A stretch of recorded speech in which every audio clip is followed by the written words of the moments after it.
सभी हमारे विद्वत जनों का भी बहुत आभार है, आशीर्वाद है कि इसमें उपस्थिति से ये अपने ऑब्जेक्टिव को पूर्ण कर पाता है। जैसा कि आप सबने देखा है, contribution of Indian knowledge tradition to modern education and society with view to विकसित भारत 2047। ये जो विकसित भारत है 2047 एक राष्ट्र का संकल्प है, हर भारतीय की आकांक्षाओं और आशाओं का प्रतीक है। इसमें आर्थिक समृद्धि, सामाजिक समृद्धि, वैज्ञानिक उन्नति, पर्यावरणीय संरक्षण और प्रत्येक नागरिक को सशक्त बनाने की संकल्पना की गई है। ऐसे में यह विचारणीय प्रश्न हो जाता है कि हमारे आधुनिक शिक्षा और समाज में भारतीय ज्ञान परंपरा का क्या योगदान है, जिसके बदौलत ही हम विकसित भारत के लक्ष्य को प्राप्त कर सकेंगे और पुनः विश्व गुरु के रूप में अपने देश को स्थापित कर सकेंगे। आप सब लोग हमेशा अलग अलग पृष्ठभूमि से आते हैं। कई बार आप सोचते हैं कि ठीक है, क्या होगा, हमारा पुराना समय वैसे गुजर गया।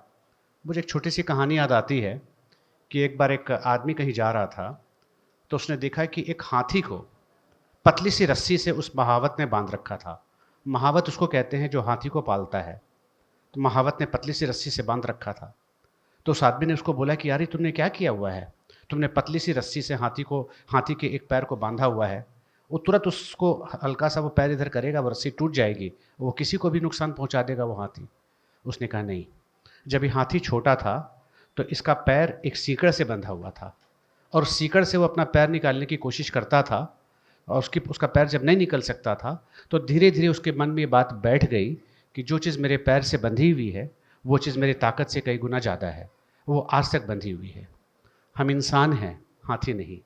पहले जो हो चुका सो हो चुका, आगे बहुत कुछ बेहतर हो सकता है। तो इसीलिए हमें एक इंसान के तौर पर सोचना है और आज के इस सेमिनार से जितना कुछ आप ले सकें आप लीजिए। गुरु और शिष्य का जो संबंध है, इस पर ध्यान दीजिए। हमारा और आपका संबंध सिर्फ क्लासरूम तक नहीं है, ये भावनात्मक संबंध है। मेरे लिए मेरा स्टूडेंट कितना भी खराब हो, कितना भी उद्दंडी हो, कितना भी नॉटी हो, लेकिन है तो मेरा स्टूडेंट। और उसकी साइड से अगर मैं देखूँ कि ठीक है, गुरुजी ने कितना भी डांटा हो मुझे, कितना भी नंबर कम दे दिए हों, लेकिन अल्टीमेटली हैं कौन? सर है। ये भावनात्मकता जो है ना, ये अभी थामे हुई है हमको। इसीलिए तो भारत की जो सामाजिक व्यवस्था और जो पारिवारिक व्यवस्था है आज भी बची हुई है। अब आप सोचिए ज़रा, गुरु गोविंद दो खड़े काके लागू पाए। हमने गुरु का स्थान ईश्वर से भी ऊपर कर दिया कि गोविंद और गुरु में अगर कोई एक के पैर छूने होंगे तो मैं किसके छूँगा? गुरु के छूँगा, क्योंकि ईश्वर को बताने का रास्ता किसने बताया? तो गुरु का स्थान माता पिता से भी ऊपर हो गया और ईश्वर से भी ऊपर हो गया। सोचिए। लेकिन अगर ऐसा है तो हमको ये सोचना होगा, आप सभी टीचर हैं, टीचर बनने जा रहे हैं, इस उम्मीद में बीएड कर रहे हैं कि टीचर हो जाएंगे। ये बात आपको उस दिन याद आएगी तो जब आपका स्थान माता पिता से भी ऊपर हो गया, तो मुझे लगता है कि बच्चे के प्रति आपका लगाव, आपका लाड़ प्यार, वो भी माता पिता से ऊपर होना चाहिए। तभी आप उस स्थान के हकदार हैं। अदरवाइज किसी भी हालत में आप उस स्थान के हकदार नहीं बनेंगे। जब हम लोग बात करते हैं राष्ट्रीय शिक्षा नीति में, तो एक विचार आता है 1893 का शिकागो में स्वामी विवेकानंद जी ने द्वारा दिया हुआ उद्बोधन। तो सबको याद होगा ना। उस उद्बोधन में एक चीज़ हम लोगों को प्रायः देखने को मिलती है कि जब वो कहते हैं कि मेरे प्यारे अमेरिकी भाइयों और बहनों, तो पूरा जो सभागार है करतल ध्वनियों से गूंज जाता है। तो ये हमारी संस्कृति का लक्षण रहा है। वहाँ पे एक दृष्टांत याद आता है कि जब स्वामी विवेकानंद जी शिकागो में थे सर, तो एक महिला बहुत ही सुंदर थी, आकृष्ट होके आई और उनसे निवेदन करने लगी कि स्वामी जी, मैं आपसे विवाह करना चाहती हूँ। तो विवेकानंद जी तो साधु सन्यासी आदमी थे, उन्होंने पूछा, भाई आप मुझसे विवाह क्यों करना चाहते हैं? स्वाभाविक सी बात है मन में आना प्रश्न। तो उस महिला ने जो उत्तर दिया, उसने कहा कि मैं आपसे विवाह इसलिए करना चाहती हूँ कि मेरे मन में ये कामना है कि आपके और मेरे संसर्ग से जो पुत्र होगा वो आपकी तरह होगा। इतनी ही बात सुनते ही स्वामी विवेकानंद जी तुरंत झुके और उस लेडी को पैर छू लिए। कहने लगे, आपको इतना लंबा इंतजार करने की ज़रूरत नहीं, आज से ही मैं आपका पुत्र हूँ। तो ये हमारी संस्कृति रही है। अब आपका बच्चा घर में पीटा नहीं जाता, ये ध्यान रखिएगा। इसलिए उसके मन पर आपके हाथ का, आपकी छड़ी का बहुत गहरा असर पड़ता है। ये काम तो भूल के मत करिएगा।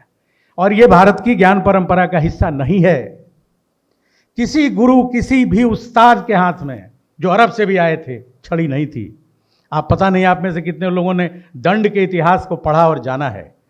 मैंने जो थोड़ा बहुत पढ़ा और जाना है उसके अनुसार भारत में दंड देने का जो प्रावधान हमारे गुरुकुलों से लेके और मठों और विहारों में, यानी बौद्धकालीन बौद्ध शिक्षा तक में पाया जाता है, वो सिर्फ उपवास और मौन का है। और ये दोनों करते हैं।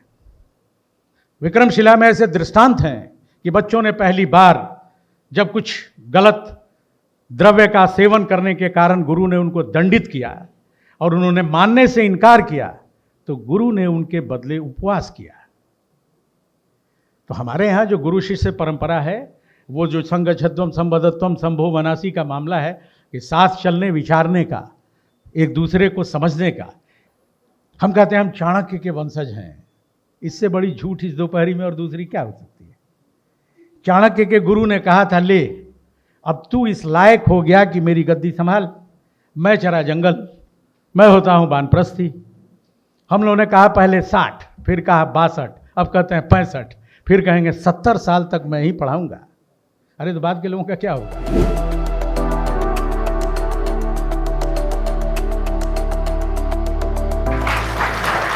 हमने पूरी भारतीय ज्ञान परंपरा में ज्ञान को तथ्यों के साथ कभी नहीं बताया। हम कैसे बताते हैं? कथ्यों के साथ। कथानक लेते हैं, कहानी बनाते हैं, उसको सुनाते हैं। कितने लोगों ने गणित का लीलावती पढ़ी है? Lilavati is a very famous book in mathematics which describes the mathematical structures, mathematical theorems in terms of stories. Lilavati के जो लेखक हैं वो अपनी लड़की को डेली एक कहानी सुनाते थे और एक मैथमेटिक्स का कंसेप्ट उसमें क्लियर कराते थे।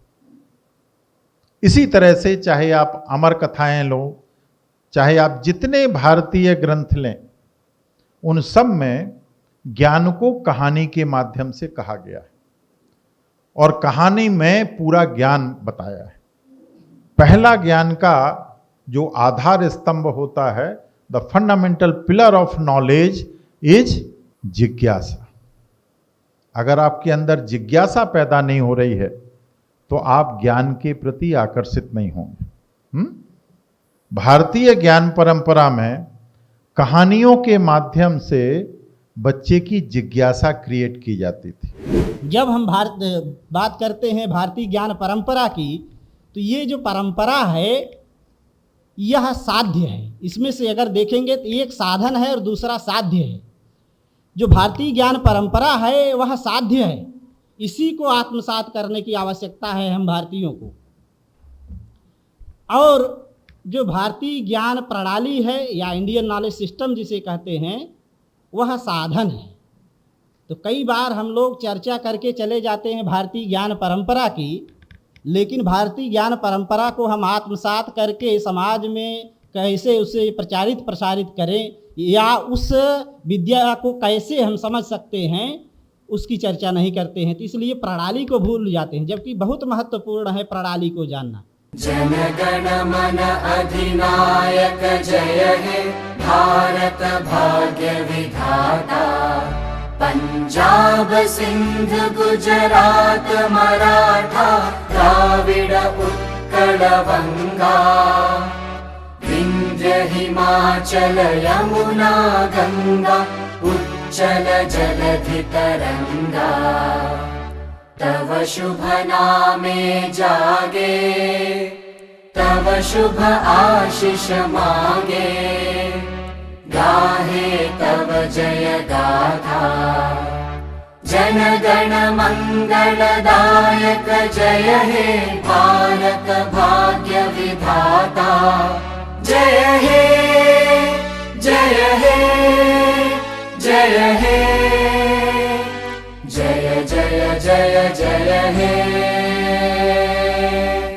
हमारे कॉलेज में 2 दिन का प्रोग्राम कंडक्ट कराया गया। पहला दिन 6 तारीख को हमारा प्रोग्राम स्टार्ट होता है हमारे डायरेक्टर सर के स्पीच के साथ।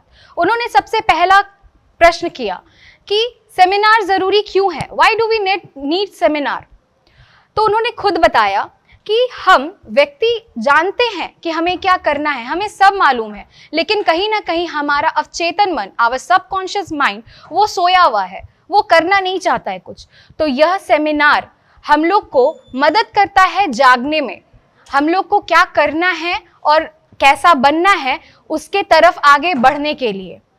यह सेमिनार हमें बहुत अच्छा लगा और इससे हमने बहुत कुछ सीखा। मेरे कॉलेज में 2 दिन का सेमिनार रखा गया जिसमें बहुत सारे अतिथिगण आए। मैं 2 दिन का सेमिनार अटेंड किया, जिसमें सीखा कि मेरे को आता सब कुछ है, लेकिन मैं कॉन्फिडेंस थोड़ा अपना लूज था। लेकिन मैं यहाँ अटेंड किया तो लगा कि भाई मेरे अंदर भी है कुछ ना कुछ टैलेंट है, उसको मैं यहाँ सीखा तो निकालने के लिए अपना आगे नेक्स्ट कहीं भी फील्ड में अपना एक होने वाले शिक्षक होने के नाते मैं कहीं अपने प्यारे बच्चों पे दिखाऊंगा, बताऊंगा कि हमारा परंपराएं कितनी बड़ी है और आगे क्या क्या कर सकते हैं। हमारे कॉलेज में 2 दिन का नेशनल सेमिनार आयोजित किया गया एजुकेशन से रिलेटेड, और इस आयोजन में हमारे बहुत बड़े बड़े पर्सनालिटी सब आए, कुछ VC आए और बहुत प्रोफेसर सब आए अलग अलग जगह से। महाराष्ट्र से भी कुछ प्रोफेसर्स आए, अलग अलग जगह से विद्वान लोग आए और उन्होंने हमारा मार्गदर्शन किया किस तरह से एजुकेशन को रिफॉर्म किया जाए, किस तरह से पढ़ाया जाए, कि कुछ ट्रेडिशंस को मॉडर्न एजुकेशन में जोड़ा जाए ताकि हम लोग और अपना आगे जो होलिस्टिक डेवलपमेंट है उसको पूरा कर सकें। और ख़ास करके ये सेमिनार हमें बहुत अच्छा लगा। हमारे कॉलेज में 2 दिन का सेमिनार हुआ था जिसमें से बहुत सारे पर्सन आए थे, जिसमें 2047 के विकसित भारत के बारे में बहुत कुछ बताया था। उसे हम लोगों ने बहुत कुछ समझा था और इसे अपने लाइफ में इम्प्लीमेंट करेंगे। Thank you.